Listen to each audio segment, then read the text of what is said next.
Hello there, welcome to another tutorial on SC Tuts. I'm going to show you how to mix your vocals like a pro in FL Studio 20.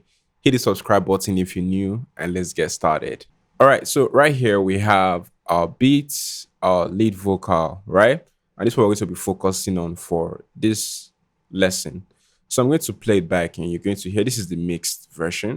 Mean it, oh baby, I mean it. Falling for your signs and tricks, oh baby, I mean it. I'm scared to be left alone again, baby, I mean it. Falling for your signs and tricks, oh baby, I mean it, yeah.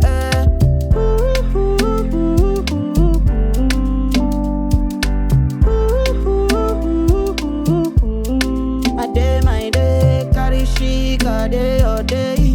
I'm a care a day or day. I dey try to stay my lane. Me no want to cause go babe. Before I go into how I mixed the whole track, something important I want you to really pay attention to, and it's called headroom. So if you look at my mixer track right here for the activated tracks, right, this, and the others here, right, you can see none of them are close to the 0 mark. They are all down below, right? And so a trick I do to create headroom before I start mixing is when I route my tracks to the mixer, I just highlight all of them holding my control and shift or command and shift using mark. I just bring them somewhere around here, right? That is, you can see this mark right here. I just drag them somewhere around there. Then I can start mixing the levels, right? So that's what I do to create headroom. It's important to create headroom to avoid clipping in your songs, okay? So the first effect I had is the Autotune. This was just to tune the vocal, the key of A minor, right? And I added a lot of Autotune all the way to about 90% or 9, right? Because it varies all the way down to 225, 400, right? So I added about almost all the way there. So it's really, really fast. You can really hear your Autotune effect, and it's what the artist wanted. So it depends on what the artist wants, right? And then also I had I tried to make it sound a bit natural, just a little bit, not to sound too robotic. And so I added this flex tune. All right, so this is my Autotune without Autotune.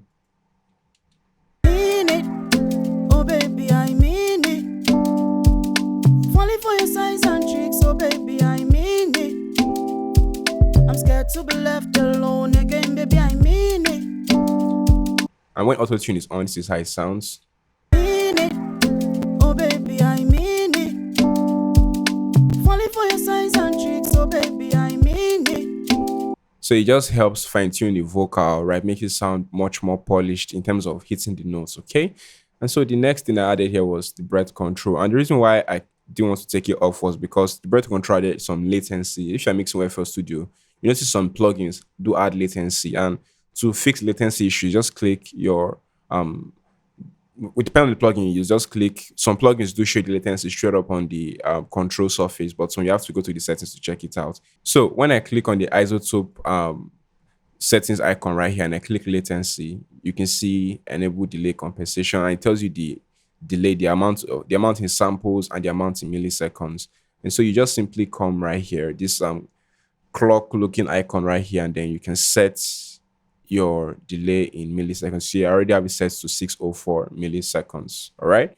So this was just to control the amount of breath. The article was really breathy. I had a lot of in the vocal. So this was just to help clean it up and take it out, right? And the next thing I added was EQ.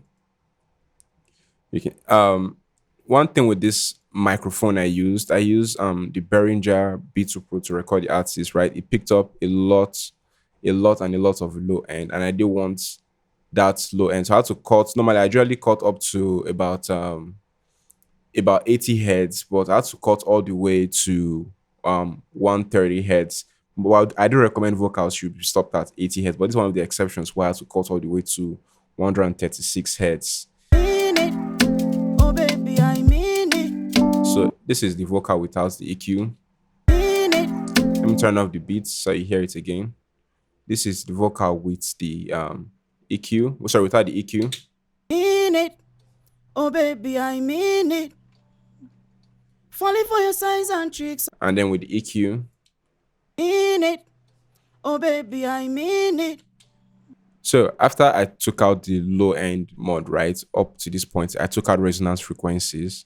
And then the microphone was also really sharp, and the artist vocal tone, he had a coarse voice. Okay. So I needed the vocals to sound smooth. So I did a high end type low pass, right? I did a low pass cut, so I could really take out a lot of those harsher end completely from the vocal. You could use a multi-band compressor if you wish, but I just found it easier to get the same results using a low pass filter or a low pass curve in my equalizer. Okay, so that just took care of taking out harshness and muddiness and resonance from my vocal using the parametric EQ2 in FL Studio. Then next, I took out some noise, and if I play the vocal, you can hear.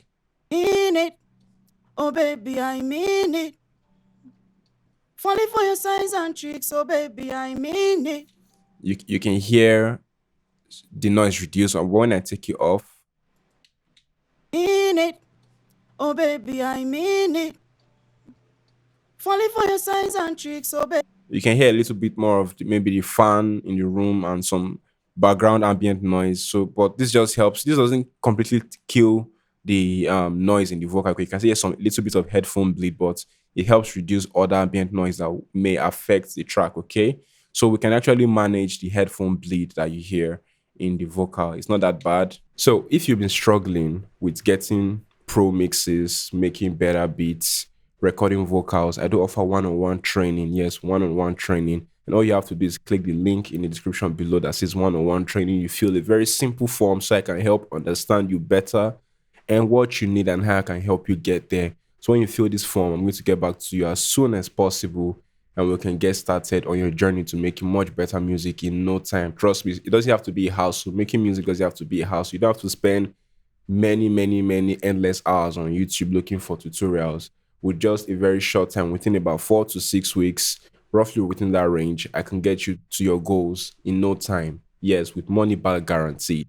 So don't forget to click the link in the description after you're done with this video to fill up a form, and I'm going to get back to you pronto. All right, now let's get back to the tutorial. And then next, right here, I have my typical FL Studio compressor. What this compressor does is just to control the dynamics. It's not doing anything extra. It's to control the dynamics of the vocal. Okay. So when I play it back, in it, oh baby, I mean it. Falling for your signs and tricks, oh baby, I mean it. So this just helps control the dynamics of the vocal. It doesn't do anything fancy. It doesn't color the sound. Okay. And you can see I have my ratio set all the way up here around 5.4 because that was a really dynamic artist. Although you could do this by using two compressors with lighter settings, but I just want you to go aggressive at once, right? Using a high ratio and a relatively fast attack, right? It's about 15 milliseconds and a really fast release, about 100 milliseconds for my release, right? So I wanted the compressor to just really be aggressive on the vocal while being transparent. Okay, now you can't hear the compressor itself, it's just aggressive and it locks the vocal in there. Then this is a special plugin from Antares, the people that make Autotune. It's called a mic modeler. There are many mic modelers these days. Slate Digital has one. Other plugins have their mic modeler these days, but I really like this mic modeling plugin, and I just tried to model it with the Telefunken Tele U47. Now, the aim of this mic modeler is not for me to try to get the same tone of this Telefunken microphone, right? It's just to enhance the tone of the vocal. Okay, so it's more of a creative effect. I'm not trying to copy the sounds of any mic or get the sound of any mic. It's just to get the feel or change the feel of the vocal. Okay, so when I play it, oh baby, I mean it. Falling for your signs and tricks, oh baby, I mean it. And when I turn it off, in it, oh baby, I mean it. So it just helped make the vocal sound more upfront and warmer and a bit smoother in the high end. Okay, so I know some people are going to argue and say it should be at the top of my chain, and I disagree. It doesn't always have to be there, especially when you're just trying to add a different character or tone to the texture and dynamics of your vocal. My favorite vocal mixing plugin at the moment for the last couple of few years right now is the Virtual Mix Rack. And what this does is a dynamic plugin, right? It just helps control dynamics and also control the filters in terms of EQ. And the best part of it all is helps control the overall tone and warmth. Like it adds analog warmth to your vocal, makes it sound warmer. Here I have my equalizer. Okay, here's an equalizer, here's a compressor, and here is a saturation plugin. But just a little bit more than saturation. I'll get to it shortly. Now, each of these plugins, even if you were to bypass the settings to make it not to act, just the fact that your vocals run through them, it already colors the sound. Okay, so this is more for coloring than control. So I'm not really using this plugin to control the EQ or shape the tone of it, or I'm not using the compressor right here to clamp any dynamics, just basically to add color. Okay, but I did adjust the settings to make it even more to make it more interesting and enhance the vocals. When I play it, this is with the plugin on. In it, oh baby, I mean it. Falling for your signs and tricks, oh baby, I mean it. And then this is without the plugin on. In it, oh baby, I mean it. Falling for your signs and tricks, oh baby, I mean it. You can see that the plugin just makes it sound a bit more open in the high end, right? Makes it sound warmer, makes it sound crispier, okay? So anytime I need a crispy vocal setting, right, I do use virtual mix rack. You can try it as well. There are many other plugins like Fresh Air from Slate Digital. You can use that as well to add crispiness or make your vocal sound bright in the high end.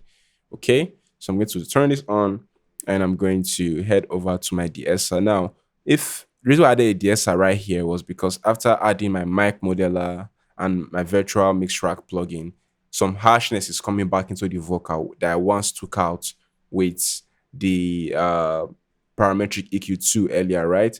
So this plugin helps to take out the sibilance and help dampen the high end. Because if you use a DSI excessively, it chops up some of the high end, right? And I'm also able to moderately use it, okay, so that it doesn't mess with the character of the vocal. I just want to take out some harshness and sibilance, and this was what the DSR from Isotope was able to do for me. So I'm going to play it with it on. In it, oh baby, I mean it. Falling for your signs and tricks, oh baby, I mean it. You can see it sounds warm and it doesn't sound sharp, right? So when I turn it off. In it, oh baby, I mean it.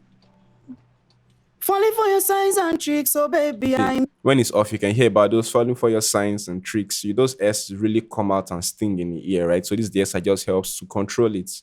Then the most interesting plugin right here, or rather the most interesting thing I think you should really pay attention to, was the reverb and how I was able to dial the reverb in. So this reverb plugin, I use something called the reverb calculator, and it's a free resource. I'm going to link it in the description. It's called anotherproducer.com/reverb tools for musician, all of that. So what it just does is it helps you calculate your reverb time. So for example, my 102 BPM, that's the BPM of my track, right? So I'm going to just let's say 102. So you can see it's going to show you your pre-delay settings, right? That you can try out to see which fits best for your vocal setting and the kind of feel you want from your reverb in line with the tempo of your track, right? So you can see 73 milliseconds, 36 milliseconds, right? Then you can see the decay time. So for not all reverbs have their settings in milliseconds, okay? So sometimes you may want to divide it by 1,000, right? Or rather by, I think, 100, right? Yes, 1, 2, 3, no, 1,000. Yeah, you want to divide it by 1,000 because milli is 1,000. So now you want to divide it by 1,000, okay, to get the decay time to be like 4.6, 2.3, 1.1, 5.8. But if you're a reverb plugin, it works in milliseconds. You can just use it straightforward and test it out. And you can also, like for example, I think what I used for my vocal mix was this setting right here. But I'm going to check it out and see. Let's see, 36. So let's see. This was my pre-delay 41 milliseconds. For my that's about 4,000 milliseconds. Then my decay time was about 2.9 seconds. So that's if I were to look at the plugin again. That's about. Let's see. So this was roughly what I used, about 40 milliseconds and 2.9 milliseconds, because some plugins are not pinpoint accurate to give you this exact number. So you just go to the closest number, you round it off to the closest number, okay? So this is really, really helpful. Most times, this is the settings I use for vocals, depending on the tempo, right? But the large room preset what is, but you can try out others to see what works. And I even used this preset, this first one for one of my backup vocals in this mix, but I'm not talking on backup vocals for this lesson, okay? So now back to it. So this was pretty much how it all sounds when I play the reverb. So you hear it sounds and play the reverb. In it, oh baby, I mean it. Falling for your signs and tricks, oh baby, I mean it. You can see it just dies immediately. It doesn't sustain so much. It's full with reverb. The dry vocal is up front, and it just dies immediately. The vocals immediately the vocal ends, right, and it syncs with the beat. It syncs with the tempo. So when I turn it off, in it, oh baby, I mean it. I turn it on. In it, oh baby, I mean it. Then when I play with the beat, in it, oh baby, I mean it. Falling for your signs and tricks, oh baby, I mean it. You can see it just sits and fits into the track effortlessly by using that tool. And yeah, so that's pretty much how I mix the lead vocal for this song. This song is going to be out soon, and I'll be sure to share it with you guys.